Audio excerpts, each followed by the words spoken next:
É assim que Kant começa a Crítica da Razão Pura, possivelmente um dos maiores livros de teoria do conhecimento que já foi escrito. Né? Dizer que é um dos maiores livros que já foi escrito de teoria do conhecimento, e que Kant é um dos maiores filósofos do conhecimento, talvez o maior, né?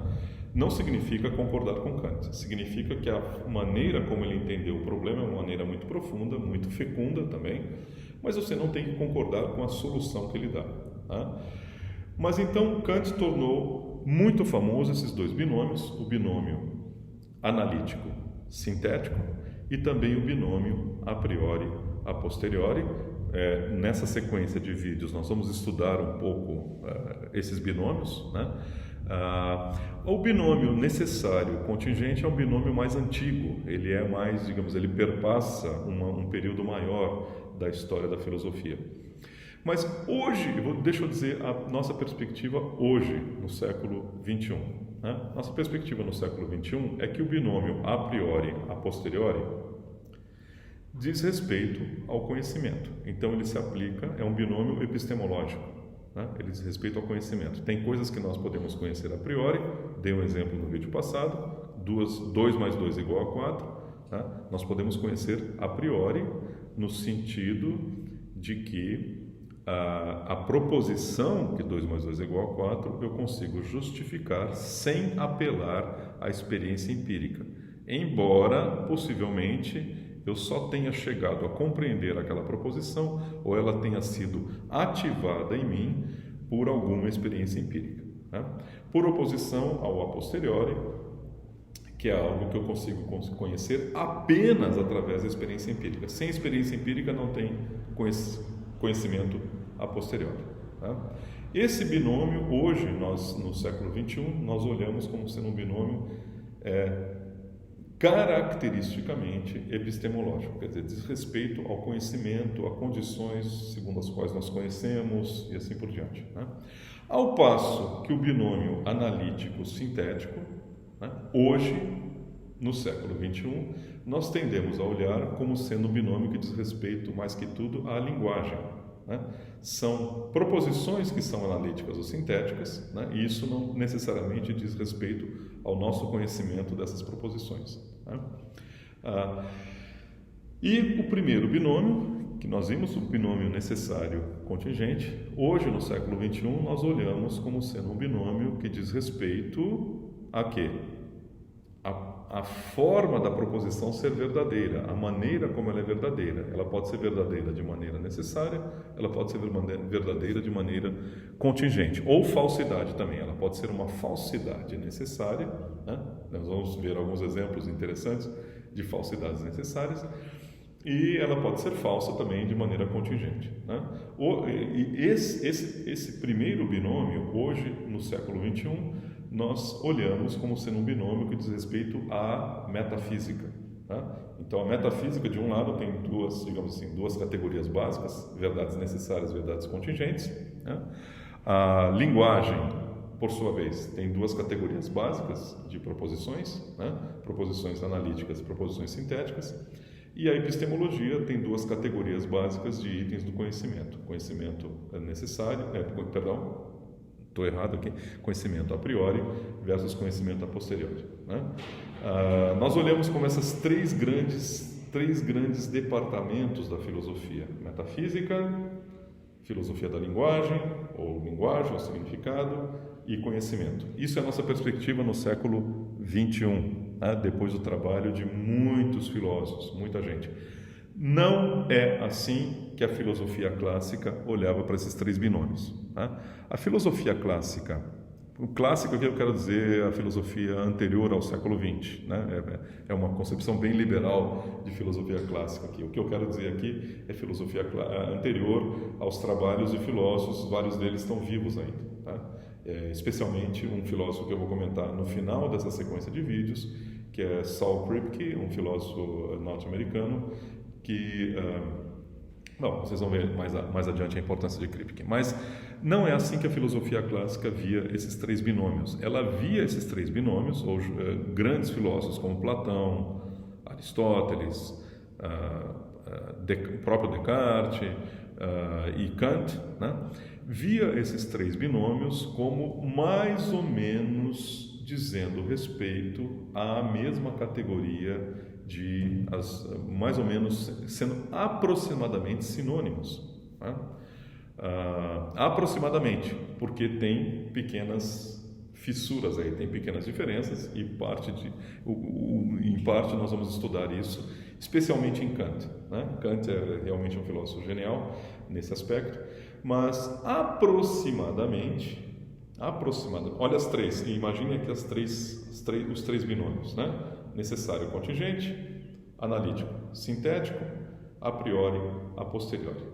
Aproximadamente, né, ao longo de todos esses séculos, aquilo que são verdades necessárias são também aquelas que podem ser conhecidas de maneira a priori, né, e dizem respeito às verdades analíticas. Então, analítico, a priori e necessário são aproximadamente sinônimos para essa tradição. Aproximadamente, porque vão ter diferenças importantes, especialmente em Kant. Novamente, estou insistindo nisso, tá? Daqui a pouquinho vocês vão entender por quê. Ao passo que contingente, sintético e a posteriori também são aproximadamente sinônimos para essa tradição, né? Ou seja, aquilo que nós podemos conhecer apenas através da experiência, portanto, a posteriori, são verdades sintéticas, daqui a pouquinho nós vamos entender melhor o que é isso aí, que por sua vez corresponde à categoria de verdades contingentes, não são verdades necessárias, né? Em Kant nós vamos ter uma categoria especial, que é daquelas coisas que não são aquelas coisas que não são analíticas, portanto são sintéticas, mas também não são dadas pela experiência. Então Kant vai ter uma peculiaridade, uma coisa muito especial, que é o que ele chama de verdades sintéticas a priori, que é algo muito peculiar e muito interessante de Kant e muito bem motivado. Vocês vão ver que a motivação de Kant para isso é algo muito forte, muito interessante, né? Mas aproximadamente, eu estou dizendo, então ao longo dessa tradição há uma quase identificação entre esses três binômios, né? Necessário, a priori e analítico, mais ou menos sendo a mesma coisa. Analítico, aliás, é o que Hume chamava de relação entre ideias, né? Vocês devem estar lembrados, a gente falou aí uns vídeos para trás, discutindo o problema da indução, que existem aquelas relações entre ideias, né? Relações entre ideias, que não são relações, não são coisas que a gente retira dos fatos, né? Ou seja, não é aquilo que nós aprendemos indutivamente, mas são coisas que nós aprendemos apenas prestando atenção nas relações entre ideias. Então, Hume chamaria enunciados analíticos, ou juízos analíticos, ou proposições analíticas de relações entre ideias, né? Por oposição, então, a questões de fato, no vocabulário de Hume, ou a posteriori, aquilo que nós aprendemos a posteriori com a experiência, né? Ou sintético, né? Que não diz respeito à análise, mas sim diz respeito à síntese, a coisas que nós vamos lá e aprendemos com a experiência, né? Que são as verdades contingentes. Essa é a visão clássica. Então nós vamos gastar alguns vídeos aqui estudando um pouquinho a visão clássica, estudando esses três binômios, né? E vendo os canais de comunicação que existem entre eles, né?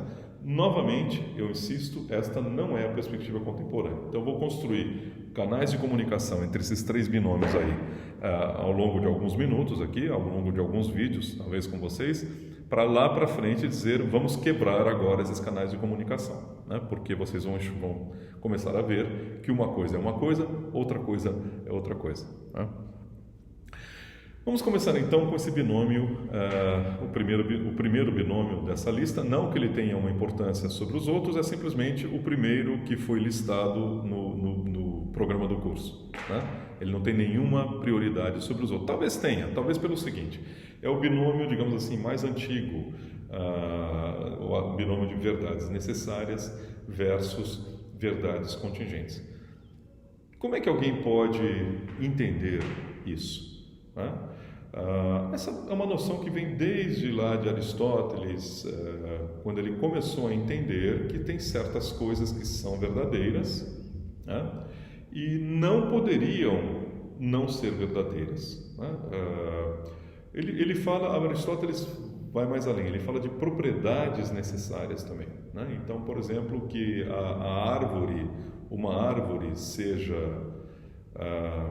pequena ao invés de grande, né? É uma propriedade contingente daquela árvore, tá?